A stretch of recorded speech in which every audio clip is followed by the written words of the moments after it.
আসসালামু আলাইকুম ওৰহমতুল্লাহি ওবৰাকাতুহু। মই মৌলানা নুৰুল আমিন কাছিমি।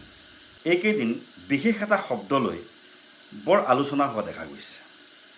বিশেষকৈ পেহেলগাম ঘটনাক কেন্দ্ৰ কৰি পেহেলগামৰ এই নাৰকীয় ঘটনাৰ পিছত এটা শব্দ খুবেই চৰ্চিত হোৱা দেখা গৈছে।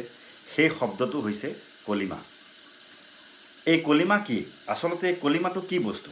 ইছলাম ধৰ্মৰ সৈতে এই কলিমাৰ সম্পৰ্ক কি? এই বিষয়টো আমাৰ সৰ্বসাধাৰণ ৰাইজে যিসকলে জানে তেওঁলোকেতো জানেই, যিসকলে নাজানে তেওঁলোকে এই কলিমাক লৈ ইছলাম ধৰ্মৰ এই বিশেষ কলিমাক লৈ পেলাই কিছু ইতস্তত বোধ কৰিবলৈ লৈছে বা এটা ভুল ধাৰণা মানুহৰ মনত সোমাই গৈছে। এই কলিমা এটা শব্দ হৈছে কলিমা আৰু এটা শব্দ হৈছে আল্লাহু আকবাৰ।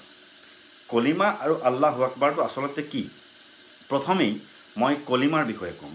যিহেতু এই কলিমাক লৈ যথেষ্ট চৰ্চা হৈছে বৰ্তমান। কলিমাটোক এই পেহেলগামৰ ঘটনাৰ সৈতে জড়িত কৰি এটা বেলেগ ধৰণে এই কলিমাটোক দেখাৰ চেষ্টা চলি আছে আৰু মানুহৰ মাজত যিহেতু ভুল ধাৰণা সোমাইছে, গতিকে কলিমাটো কি বস্তু, ইছলাম ধৰ্মৰ সৈতে কলিমাৰ সম্পৰ্ক কি আৰু এই কলিমাৰ ইছলাম ধৰ্মত কিমান গুৰুত্বপূৰ্ণ আৰু তাৎপৰ্যপূৰ্ণ, এই বিষয়টো মই আজি আলোচনা কৰিব ওলাইছোঁ। চাওক, পেহেলগামৰ যিটো ঘটনা হ'ল, নাৰকীয় ঘটনা, ইয়াক আমি যিমানেই নিন্দা নকৰোঁ কিয়, এই ঘটনা যিমান নিন্দা কৰিলেও শেষ নহ'ব। অতি নিন্দনীয়, অতি অমানৱীয় ঘটনা সংঘটিত হ'ল। ইতিমধ্যে আমি ইয়াৰ সকলোৱে নিন্দা কৰিছোঁ আৰু ইয়াক কেন্দ্ৰ কৰি আমি যিখিনি গৰিহণা দিব লগা আছে সেইখিনি দিছোঁৱেই। আৰু কেতিয়াও যাতে এনেধৰণৰ ঘটনা আমাৰ ভাৰতবৰ্ষত সংঘটিত নহয়, তাৰ কাৰণে আমি সকলো সংকল্পবদ্ধ হৈছোঁ। ইয়াতে এটা চৰ্চিত হৈছে যে কলিমা সুধি পেহেলগামৰ যি ঘটনা হৈছিল, সন্ত্ৰাসবাদীবিলাকে কলিমা সুধি মানুহক হত্যা কৰিছিল। মানে যদি কোনোবাই কলিমা পঢ়িব পাৰিছিল তেওঁ মুছলমান বুলি ভাবিছিল আৰু তেওঁলোকে সেইসকলক হত্যা কৰা নাছিল, আৰু যিসকলে কলিমা পঢ়া নাছিল তেওঁলোকে মুছলমান নাছিল, যাৰ কাৰণে তেওঁলোকে হত্যা কৰিছিল বুলি এটা চৰ্চা হৈছে। যি কি নহওক, এই কলিমা আচলতে কি? কলিমাটো হৈছে ইছলাম ধৰ্মৰ এটা পবিত্ৰ মূল মন্ত্ৰ। ইছলাম ধৰ্মৰ মূল মন্ত্ৰই হৈছে লা ইলাহা ইল্লাল্লাহ। সকলোতকৈ ডাঙৰ যিজন হয়, সকলোতকৈ সৰ্বশক্তিমান যিজন হয় ভগৱান হয়, বা সেইজনেইতো উপাস্য হয়, সেইজনেইতো সৃষ্টিকৰ্তা বুলি মানুহে মানে। গতিকে আল্লাহু আকবাৰ মানে মুছলমানসকলে আল্লাহক মানে, আৰু সেইজন সকলোতকৈ ডাঙৰ, আৰু মুছলমানসকলে সেইটো বিশ্বাস কৰে। সেইকাৰণে আল্লাহু আকবাৰ বুলি কয়। সেইটো হৈছে মোৰ আল্লাহ বা মোৰ সৃষ্টিকৰ্তাৰ প্ৰতি মোৰ শ্ৰদ্ধা, মোৰ ভক্তি প্ৰদৰ্শনৰ এটা মৌখিক ৰূপ, আল্লাহু আকবাৰ। গতিকে আল্লাহ সকলোতকৈ ডাঙৰ বুলি কৈ পেলাই যদি কোনোবাই কাৰোবাক হত্যা কৰিবলৈ যায়, কোনোবাই কাৰোবাক মাৰিবলৈ যায়, সেইটো কোনো কাৰণতেই গ্ৰহণযোগ্য হ'ব নোৱাৰে। সেইটো কোনো কাৰণতেই ইছলামৰ কাম হ'ব নোৱাৰে।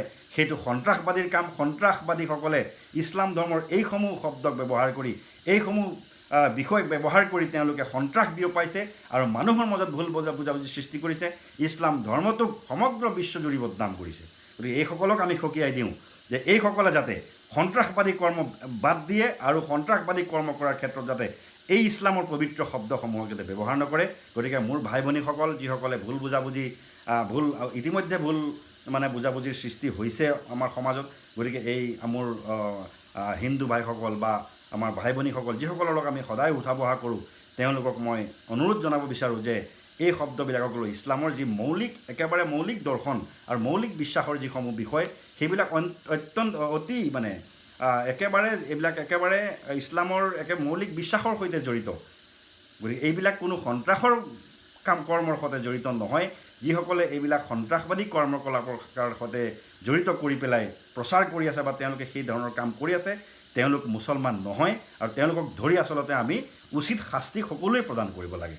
আৰু অন্যসকলেও যাতে কোনো কাৰণতে এইসমূহ শব্দ ব্যৱহাৰ কৰি যাতে সন্ত্ৰাসী কৰ্ম বা বেয়া কাম কৰিবলৈ যাতে তেওঁলোকে সাহস নাপায়, আমি সকলোৱে ইয়াৰ কাৰণে মাৰ বান্ধি থিয় হোৱা উচিত। আৰু এই ভুল বুজাবুজিবোৰ যাতে আমাৰ মাজৰ পৰা আঁতৰে, আৰু পুনৰ যাতে এনেকুৱা কোনো কাণ্ড যাতে আমাৰ সমাজত, আমাৰ ভাৰতবৰ্ষতে হওক বা বিশ্বৰ ক'তোৱে যাতে এনেকুৱা ধৰণৰ কোনো কৰ্ম সংঘটিত নহয়, তাৰ কাৰণে আমি সকলো সতৰ্ক হৈ থকাটো উচিত। আজিলৈ এৰিছোঁ। আশা কৰোঁ সকলোৱে এই কথাটো বুজি পাব। আৰু মোৰ বন্ধুসকলক, মোৰ ভাই ভনীসকলক মই অনুৰোধ জনাম যাতে এই ভিডিঅ'টো সকলোকে শ্বেয়াৰ কৰি দিয়ক আৰু এই ভুল বুজাবুজিবিলাক যাতে আমাৰ সমাজৰ পৰা আঁতৰে। ভুল বুজাবুজি আঁতৰিলেহে আমি এখন সুস্থ সমাজ গঢ়ি তুলিব পাৰিম, এখন সমন্বয়পূৰ্ণ সমাজ আমি গঢ়ি তুলিব পাৰিম। আসসালামু আলাইকুম ওৰহমতুল্লাহি ওবাৰাকাতুহু। তেওঁলোক ইছলামৰ পৰাই খাৰিজ বুলি কোৱা হয়, তেওঁলোকৰ ইছলামত কোনো অংশ নাই আৰু মুছলমান তেওঁলোক নহয় বুলি আমি ক'ব খোজোঁ। আৰু সমগ্ৰ উলামাই কেৰামে এই ফতোৱা দি থৈছে যে যিসকলে নিৰীহ মানুহক ইছলামৰ নামত হত্যা কৰে তেওঁলোক মুছলমান হ'ব নোৱাৰে বুলি দাৰুল উলুম দেওবন্দৰ যি মুত্তাফাকা ফয়ছলা বা উম্মতে মুছলিমৰ যিটো ফয়ছলা, সেই ফয়ছলা ইতিমধ্যে দিয়া আছে। দাৰুল উলুম দেওবন্দে বহু আগতে এই ফয়ছলা দি থৈছে যে যিসকলে ইছলামৰ নাম লৈ পেলাই নিৰীহক হত্যা কৰে তেওঁলোক মুছলমান হ'বই নোৱাৰে। গতিকে এই কলিমা ইছলামৰ এটা পবিত্ৰ বিশ্বাস আৰু বিশ্বাসৰ যিটো অন্তঃকৰণৰ বিশ্বাসৰ যি মৌখিক যিটো ৰূপ, মৌখিক যিটো বাস্তৱ ৰূপ, সেইটো হৈছে কলিমা। আৰু এই কলিমাক প্ৰত্যেকজন মানুহৰ অন্তঃকৰণে বিশ্বাস কৰে আৰু এইটো ধৰ্মীয় বিশ্বাসৰ সৈতে এইটো জড়িত। এইটো কোনো সন্ত্ৰাসবাদী কাৰ্যকলাপৰ বিষয় নহয়। গতিকে যিসকলে এইটোক ব্যৱহাৰ কৰিছে সন্ত্ৰাসবাদী কাৰ্যকলাপৰ কাৰণে সেইসকল অতি গৰিহণাৰ পাত্ৰ আৰু সেইসকল আচলতে ইছলাম বুজিয়েই পোৱা নাই। তেওঁলোকে ইছলাম ধৰ্মৰ নামত এটা সন্ত্ৰাস বিয়পাই আছে আৰু কলংকৰ সৃষ্টি কৰিছে। গোটেই ইছলামক বদনাম কৰিছে সেইসকলে, গোটেই মুছলমান জাতি, গোটেই মুছলমানসকলক, বিশ্বৰ মুছলমানসকলক সেইসকলে বদনাম কৰিছে যিসকলে কলিমাক ব্যৱহাৰ কৰি মানুহক নিৰীহক হত্যা কৰিবলৈ যায়। গতিকে এটা হৈছে কলিমা, এই কলিমা হৈছে মানুহৰ বিশ্বাসৰ সৈতে জড়িত। গতিকে কলিমা বোলা বস্তুটো কোনো কাৰণতেই মানুহে ভুল বুজিব নালাগে। যিসকল ভাই আমাৰ এতিয়াও ভুল বুজিছে তেওঁলোকক মই বিনম্ৰভাৱে অনুৰোধ জনাওঁ যে কলিমা হৈছে মানুহে যে এই আমাৰ ইছলামৰ যি একত্ববাদ, যি একেশ্বৰবাদী যি ইছলামৰ ধাৰণা, এই ধাৰণাৰ যিটো মূল মন্ত্ৰ লা ইলাহা ইল্লাল্লাহ মুহাম্মাদুৰ ৰছুলুল্লাহ, এক আল্লাহৰ বাহিৰে আন কোনো উপাস্য নাই। ইছলাম ধৰ্মৰ দৰ্শন সেইটোৱেই যে এগৰাকী আল্লাহ, এক দেও, এক সেও, এক বিনে নাই কেও। গতিকে এজনেই ঈশ্বৰ, এজনেই আল্লাহ। গতিকে ইছলামত সেইটোৱে বিশ্বাস, সকলোৱে জানে ইছলাম হৈছে একেশ্বৰবাদী ধৰ্ম। গতিকে এই একেশ্বৰবাদৰ যিটো মৌখিক ৰূপ সেইটো হৈছে লা ইলাহা ইল্লাল্লাহ মুহাম্মাদুৰ ৰছুল। এইটো আৰবীত কোৱা হয়, সেইকাৰণে সেইটো কলিমা বুলি কোৱা হয়। আৰু এই কলিমাক বিশ্বাস কৰাটো প্ৰত্যেকজন মুছলমানৰ কাৰণে জৰুৰী। আৰু ইয়াক অন্তঃকৰণে বিশ্বাস কৰাৰ লগতে ইয়াক মুখেৰেও আদায় কৰিব লাগিব, একৰাৰ কৰিব লাগিব বুলি কোৱা হয়। মুখেৰে ইয়াক আওৰাব লাগিব। সেইটো হৈছে এজন মুছলমানৰ মৌলিক কথা, মৌলিক বিশ্বাস। তাৰপিছত হৈছে আল্লাহু আকবাৰ। আল্লাহু আকবাৰ শব্দটো কি? আল্লাহু আকবাৰ মানে আল্লাহ মহান, আল্লাহ সকলোতকৈ শ্ৰেষ্ঠ, আল্লাহ সকলোতকৈ ডাঙৰ কাৰণেই মুছলমানসকলে আল্লাহক বা ঈশ্বৰক সকলোতকৈ ডাঙৰ যিজন হয়, সকলোতকৈ সৰ্বশক্তিমান যিজন হয়, সেইজনেতো ঈশ্বৰ হয়, সেইজনেতো ভগৱান হয় বা সেইজনেইতো উপাস্য হয়, সেইজনেইতো সৃষ্টিকৰ্তা বুলি মানুহে মানে। গতিকে আল্লাহু আকবাৰ মানে মুছলমানসকলে আল্লাহক মানে আৰু সেইজন সকলোতকৈ ডাঙৰ, আৰু মুছলমানসকলে সেইটো বিশ্বাস কৰে। সেইকাৰণে আল্লাহু আকবাৰ বুলি কয়। সেইটো হৈছে মোৰ আল্লাহ বা মোৰ সৃষ্টিকৰ্তাৰ প্ৰতি মোৰ শ্ৰদ্ধা, মোৰ ভক্তি প্ৰদৰ্শনৰ এটা মৌখিক ৰূপ আল্লাহু আকবাৰ। গতিকে আল্লাহ সকলোতকৈ ডাঙৰ বুলি কৈ পেলাই যদি কোনোবাই কাৰোবাক হত্যা কৰিবলৈ যায়, কোনোবাই কাৰোবাক মাৰিবলৈ যায়, সেইটো কোনো কাৰণতেই গ্ৰহণযোগ্য হ'ব নোৱাৰে। সেইটো কোনো কাৰণতেই ইছলামৰ কাম হ'ব নোৱাৰে। সেইটো সন্ত্ৰাসবাদীৰ কাম। সন্ত্ৰাসবাদীসকলে ইছলাম ধৰ্মৰ এইসমূহ শব্দক ব্যৱহাৰ কৰি, এইসমূহ বিষয় ব্যৱহাৰ কৰি তেওঁলোকে সন্ত্ৰাস বিয়পাইছে আৰু মানুহৰ মাজত ভুল বুজাবুজি সৃষ্টি কৰিছে। ইছলাম ধৰ্মটোক সমগ্ৰ বিশ্বজুৰি বদনাম কৰিছে।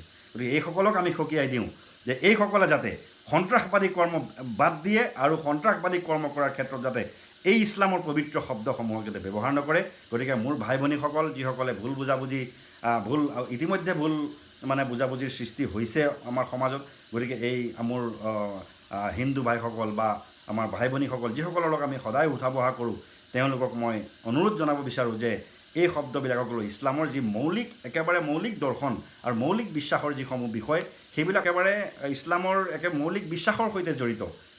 গতিকে এইবিলাক কোনো সন্ত্ৰাসৰ কৰ্মৰ সৈতে জড়িত নহয়। যিসকলে এইবিলাক সন্ত্ৰাসবাদী কৰ্মকলাপৰ সৈতে জড়িত কৰি পেলাই প্ৰচাৰ কৰি আছে বা তেওঁলোকে সেই ধৰণৰ কাম কৰি আছে, তেওঁলোক মুছলমান নহয়। আৰু তেওঁলোকক ধৰি আচলতে আমি উচিত শাস্তি সকলোৱে প্ৰদান কৰিব লাগে। আৰু অন্যসকলেও যাতে কোনো কাৰণতে এইসমূহ শব্দ ব্যৱহাৰ কৰি যাতে সন্ত্ৰাসী কৰ্ম বা বেয়া কাম কৰিবলৈ যাতে তেওঁলোকে সাহস নাপায়, আমি সকলোৱে ইয়াৰ কাৰণে মাৰ বান্ধি থিয় হোৱা উচিত আৰু এই ভুল বুজাবুজিবিলাকবোৰ যাতে আমাৰ মাজৰ পৰা আঁতৰে আৰু পুনৰ যাতে এনেকুৱা কোনো কৰ্ম কোনো কাণ্ড যাতে আমাৰ সমাজত আমাৰ ভাৰতবৰ্ষতে হওক বা বিশ্বৰ ক'তোৱে যাতে এনেকুৱা ধৰণৰ কোনো কৰ্ম সংঘটিত নহয় তাৰ কাৰণে আমি সকলো সতৰ্ক হৈ থকাটো উচিত। আজিলৈ এৰিছোঁ। আশা কৰোঁ সকলোৱে এই কথাটো বুজি পাব আৰু মোৰ বন্ধুসকলক মোৰ ভাই ভনীসকলক মই অনুৰোধ জনাম যাতে এই ভিডিঅ'টো সকলোকে শ্বেয়াৰ কৰি দিয়ক আৰু এই ভুল বুজাবুজিবিলাক যাতে আমাৰ সমাজৰ পৰা আঁতৰে। ভুল বুজাবুজি আঁতৰিলেহে আমি এখন সুস্থ সমাজ গঢ়ি তুলিব পাৰিম, এখন সমন্বয়পূৰ্ণ সমাজ আমি গঢ়ি তুলিব পাৰিম। আসসালামু আলাইকুম ওয়া ৰাহমাতুল্লাহ।